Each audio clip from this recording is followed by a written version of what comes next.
Hi, this is Vince Mantia. You heard a little bit of the Vincent Persichetti vocalise, originally for cello and piano.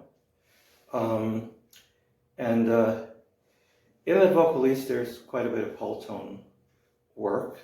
It's a wonderful, beautiful modern piece. Now, and that gets to my topic here, which is an idea, a suggestion, there are many about warming up, how different ways of warming up.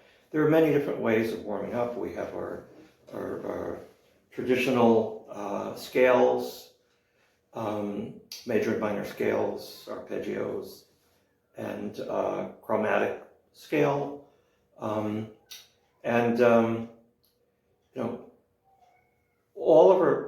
Most of our Western music is composed of half tones and whole tones. So when we're warming up, and I believe to a great extent, we are warming up our ears musically on the cello, because you can't find a note on the cello, and you can't correct it, and you can't play in tune unless you know orally in your mind it's out of tune. And so we're always singing inside, just like the Persichetti vocalise I just played. I'd like to suggest warming up with whole tone scales, because we're modern players. Now, there's basically a whole tone scale is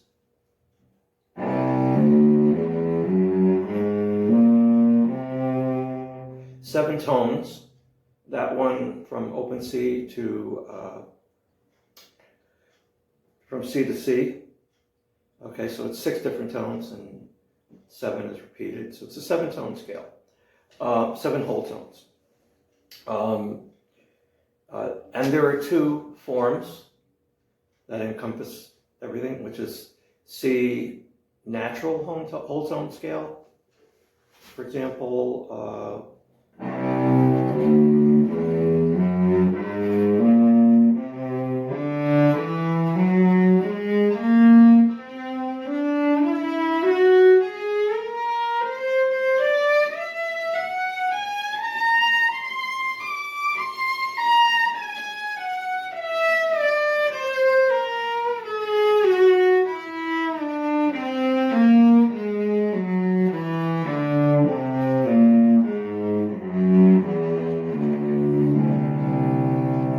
so that's the whole tone scale starting on C natural. Then the other one is starting on C sharp, first finger on the C string.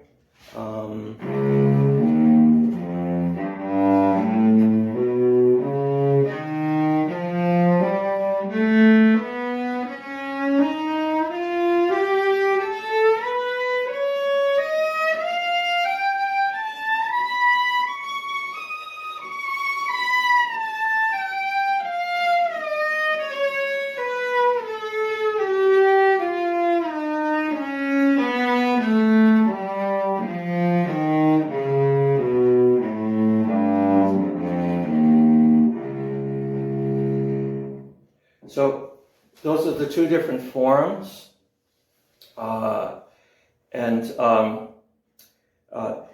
they're wonderful ways to warm up. One of my great teachers, wonderful mentors, Ben Heifetz, who premiered a lot of modern music, string quartets and trios, when recordings, LP discs were not.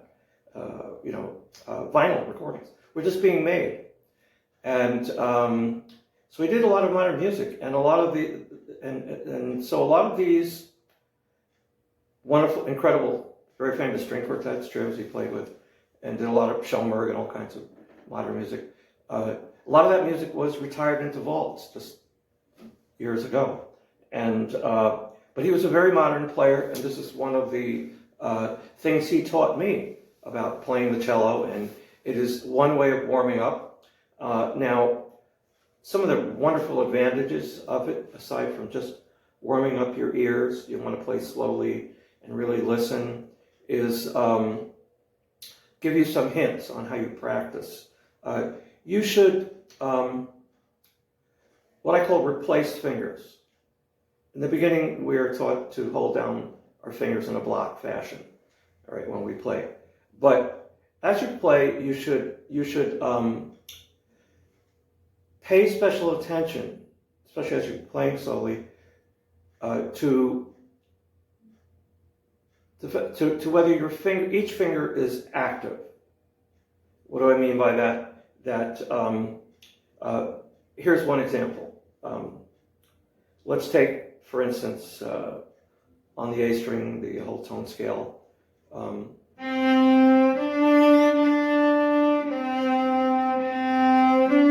So I'm playing from C natural to D natural, and I might practice slowly and really listen to my C, and maybe my second finger is not that active. And coming back, I want to make sure it's in tune, because most of the time we release the second finger, especially playing slowly, when we go to a higher finger. So you might practice C, D, and pick up that second finger and replace it very definitely, very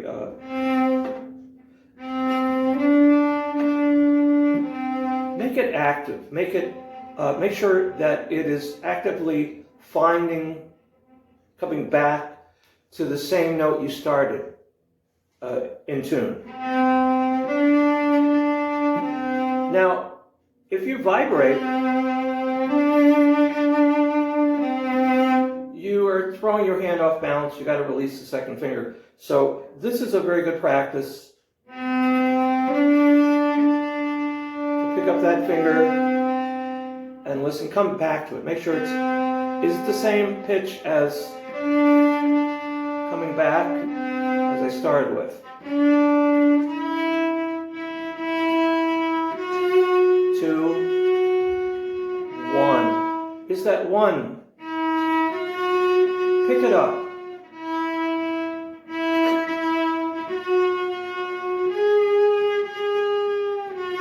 2. Pick it up. First finger. So you really make sure that every finger is alive and active and enunciating. Because we will often go up and come back to a finger, and it's actually not really in tune. So you might practice what I just showed you, replacing fingers, right? Do it slowly. Listen to the note you started with, and when you come back to it, pick it up. Make sure it is actively placed. Again, coming back down, not just going up. Right? So that's one aspect of this wonderful. And the whole tone scales require also in the lower positions a double stretch. For instance, you play the C whole tone scale, starting on the C string, open C, natural. Open 1, extension 2, 4. Now from the F sharp, 4th finger, back to the next note in the whole tone sequence, F sharp to G sharp, is a double stretch. But you want to cultivate a wonderful legato. So you're going to have to connect that double stretch, and it gives your hand wonderful workout. And here's a suggestion, and it's a suggestion anytime you have extensions, which is that open 1, 2. As soon as you put down your 4th finger, like a scissor, you send that first finger back, like opening a scissor. So it's there. right? As with all cello playing, it's preparation. So you've got this big double stretch. In order to really get a legato,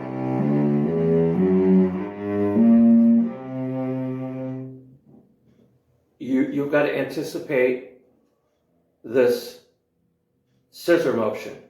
You don't, in this case, you don't pick up your fingers, as I was talking about before, replacing fingers for intonation. In this case, as far as extensions, and any extension you do, you open your first and second finger where basically all our extensions are, because this is the biggest, most natural stretch. So you open it this way, like a scissor. If you watch, see what I just did? Stretch. It's there, and I just stretch back. Why? Because the shortest distance between 2 points is a straight line. And if you, instead of stretching, if you pick your finger up to extend, it will take longer. It's a bigger motion, and you're losing energy, and it's not efficient. What I was talking about before with replacing fingers, that's because often we balance on a finger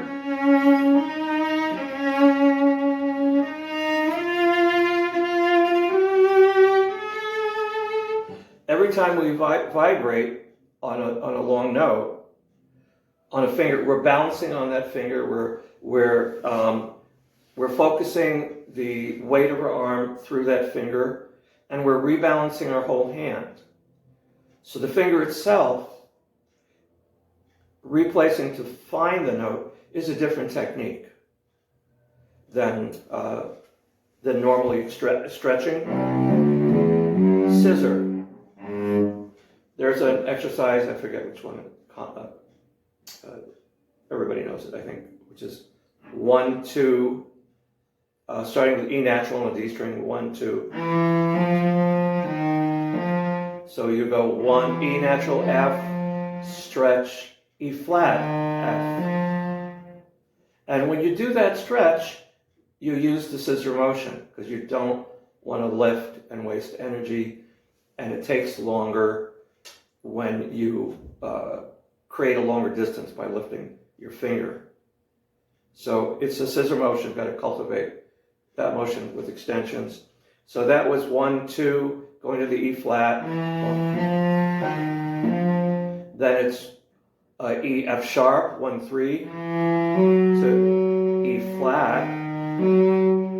Then it's 1, 4, to E flat. So those patterns, 1, 2, stretch, 1, 3, stretch, 1, 4, stretch.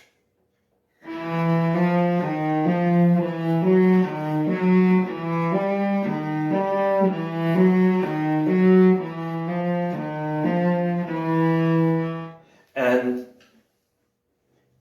it's very important, especially for beginners and learning, to get into this habit of using the finger, stretching any extension as a scissor motion, because otherwise they'll have a hard time playing in time. There'll be more motion, more energy. This is I'm sure many cellists understand this, and but again, when we play slowly, it's different. It's a different technique. I'm balancing my whole hand on the first finger for beautiful vibrato. Then I go to the second finger, and I've released my first finger. It would be foolish to keep my first finger down, because it would stiffen my hand, and I wouldn't have that I couldn't rebalance on the second finger. but my whole hand is rebalancing the weight on that finger. And when I go to two, second finger to the, I've rebalanced even more on that, and 4,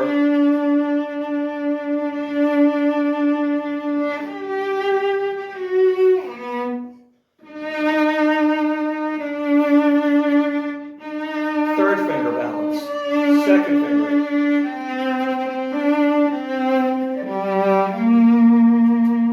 So slow vibrato, where you really can sing, is really rebalancing, refocusing the weight each time, dancing from one finger to the other, focusing our own weight held. And I talked about this in the first 2 videos, and so I think I won't continue to say that. But my real aim here was the whole tone scales, and then if you add that to your warm-up repertoire, we can warm up different ways. There's so many ways to vary. We don't want to get stiff and stuck in any way. There's then